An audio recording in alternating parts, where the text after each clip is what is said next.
Hi viewers, இன்றைக்கி evening snacks என்ன பண்ணலான்னு அப்படின்னு யோசிக்கும் போது எங்கள் மாமியார் எங்களுக்கு எல்லாருக்குமே கொழுக்கட்டை பிடிக்கும். அதுவும் சாதா கொழுக்கட்டை இல்லைங்க, வேர்க்கடலை பூரண கொழுக்கட்டைங்க. இது ரொம்ப சூப்பராக இருக்கும். இதில் வெல்லமும் சேர்த்துருப்போம். ஸோ அமேசிங்காக இருக்கும். அதுதான் இன்றைக்கி பண்ணாங்க. அது உங்களுக்கு ஃபுல் எப்படி பண்ணணுன்னா இன்னொரு வாட்டி சொல்லுங்கள். நெக்ஸ்ட் டைம் நான் அதை ஃபுல் வீடியோவாக போடுறேன். வேணுன்னா கமெண்ட்ஸில் சொல்லுங்கள். இது பாருங்கள், கொழுக்கட்டையை வேக வச்சுட்டு அதை எப்போ வெந்து நம்ம சாப்பிடுவோம்னு ஆர்வமாக இருந்தது.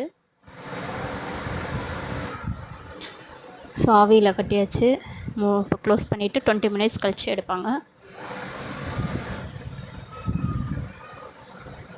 20 மினிட்ஸ் லேட்டர் இதை பாருங்கள், இவ்வளோ சூப்பரான கொழுக்கட்டை ரெடி. நல்லா சுட சுட சாப்பிடும் போது ரொம்ப அருமையாக இருக்கும். சூடாக சாப்பிட்டா தான் டேஸ்ட்டாக இருக்கும். வீடியோ பிடிச்சிருந்தால் லைக் பண்ணுங்கள், ஷேர் பண்ணுங்கள், சப்ஸ்கிரைப் பண்ணுங்கள். எம்மியாக இருக்கும்.